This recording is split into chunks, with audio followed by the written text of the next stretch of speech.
Hello Roses. The title of today's video is Vetting in 2021. You need to stop being afraid to ask men uncomfortable questions. That said, this channel is about giving you the tools to be the undefinable rarest rose. If you are new, welcome to your journey. Now, let's cultivate the rarest rose in you by increasing your knowledge on vetting.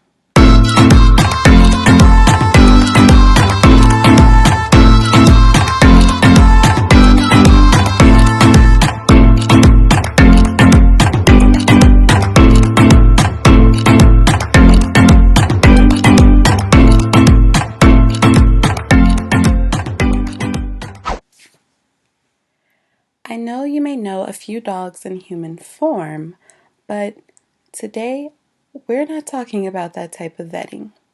We're talking about the type that can keep your time from being wasted, that can protect your emotional energy, that can protect you from being taken advantage of, and even keep you safe along with a multitude of other benefits.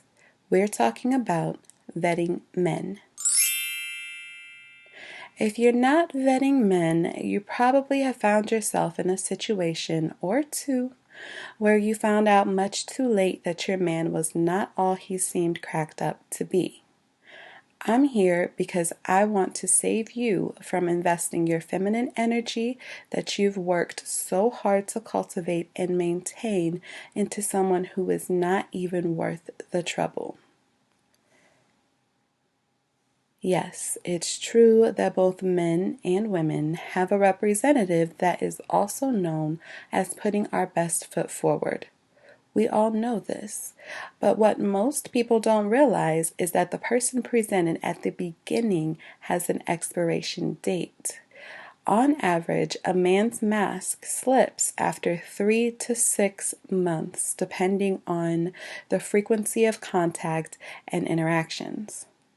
Vetting shortens that length of time significantly so you can know when it's time to flush him and walk away. Learn right now how to preserve your energy, ladies, and listen up. I know at the moment we're all still stuck inside, but let's go back to a magical time not too long ago, a time when you went to the mall. Did you just pick up any old thing off the shelf, off the rack, or more likely, did you actually put yourself in the right environment or store, then go on to sort through the selection, keeping all things considered before trying it on? You may have picked up a garment and put it right back down because of cost, size, color, style, or maybe it just didn't fit the occasion. How about the grocery store? Did any old carton of eggs do, or did you crack open that lid and do an inspection? How about hair care products? You read the label, right? Maybe did some sniff tests, you picked up and you put back down, and only once you decided it was best for you did you take it home. Do you sit down at a restaurant and just blindly order anything with no regard to the bad taste it might leave in your mouth? Do you just hop in a car and let it take you anywhere? Don't even get me started on the parallels between online dating and online shopping on some of those sketchy apps out there. How many reviews have you seen where the item received didn't exactly match the description? Now, I think by now you get my point. So why be any less selective with a mate? Aside from your life's purpose, the man you choose to spend the bulk of your time with is one of the most important decisions you can make. Too many women approach it as a one-size-fits-all situation. By doing that, you're wasting your own time and potentially breaking your own heart. It will not only affect your happiness quotient, your mental, emotional, and even physical well-being, it will affect your fur babies, any children you currently or plan to have in the future, your family, even your circle of friends. Ask yourself, what life experience do you want to have? This is how you find your near perfect fit. Level yourself up to the point where you are also your perfect fit's perfect fit by not only subscribing to this channel, but leveling up your mentality through watching these videos and taking notes and doing the physical work as well. And I just want to add, don't ever lower your standards just because a man couldn't meet them. Just like stores don't run to redo their displays just because a broke person looks in and then continues to walk by. Put it this way, men like good-looking women. Yes, even the men who know you're out of their league will still try to shoot their shot, especially if you're dating online, which I strongly advise against. Now, keep in mind, roses, there's a difference between choosing and chasing.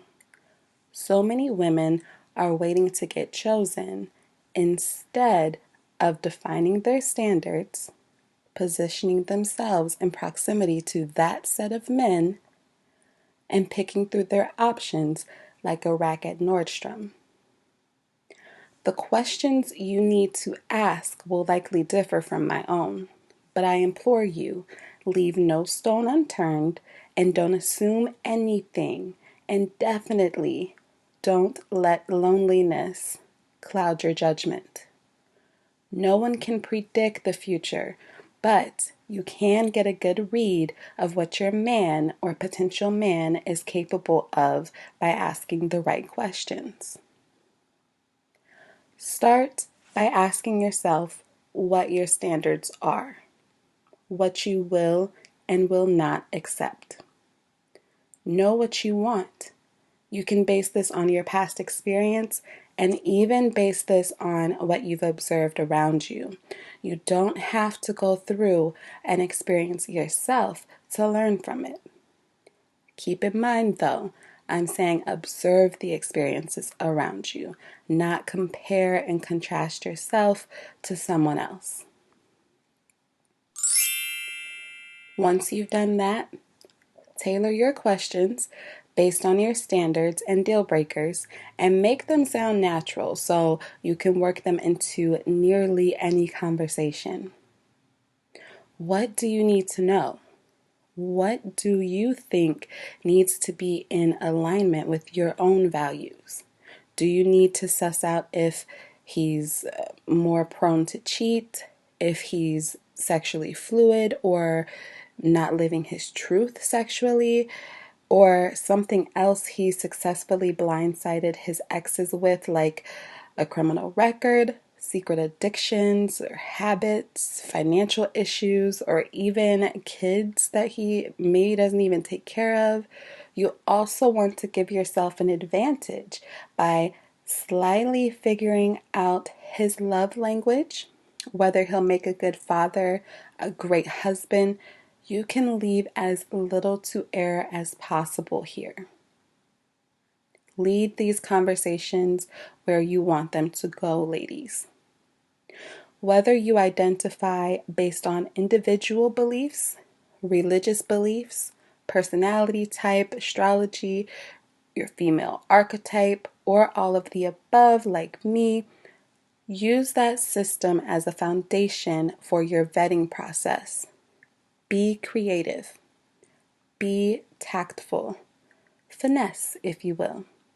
I can't give you a script, although I wish I could, but you can give one to yourself. Make it easy on yourself and write these things down. I keep a notebook on feminine strategy, and you should too. You can also keep notes on men you speak with. So you can quite literally hop on the phone with, I don't know, 3 men in one night, ask them all the same questions and dip and figure out who's getting cut. This is part of the game, ladies. I'm giving you the tools to get what you want out of it. I hear women say that they don't have time to date. Truth be told, no time would be lost if they dated this way. This is the way that I dated when I was on the market. In the less literal sense, what they're really saying is they don't have the energy. Know this: men respect women who do their due diligence and challenge that representative, challenge that mask. It makes you stick out. It lets them know you know what you want. There's almost nothing more attractive than that. It lets them know you have standards without you having to sit there and list them. Too many women just go along with anything like they're back in high school, and men notice that. By the way, it's never too early to start asking real questions. You can even skip the small talk if you want. Start during the first conversation. You can even organize your questions based on at what point you think it's appropriate to introduce them into conversations, or what stage of dating you think it's appropriate to introduce them. Practice makes perfect. So learn to find balance between lighthearted conversation and those hard-hitting questions that you need the answer to before you decide if you want to move forward with him. It doesn't have to be a straight interrogation. I also want to add that during the vetting process, always listen to what your gut is telling you. Your intuition is Yahweh speaking to you. Don't ignore it. How many times have you felt you shouldn't do something but did it anyway, and afterwards realized you should have followed your instinct? Yes, that feeling is just as important in dating as it is in any other area of your life. Now, I was going to give some examples, but this video is already too long, so just let me know if it's something that you need by saying so in the comment section below, and I'll put something together to help you out. And in closing here, dating is a game, but try not to treat it so literally in that you take matters of the heart lightly, okay? The part of the game that we focus on here at Rarest Rose is the part where most women struggle, and that's in preparation, self-preservation. Okay, so again, let me know what you need in the comments below. Let me know if you'd like a video on deal breakers and standards. It's important that you subscribe with the notification bell on so that you don't miss any of my video responses to you. And I hope this video has added valuable tips to leveling up your mentality. And remember, you already are the rarest rose. Now, act like it. Bye.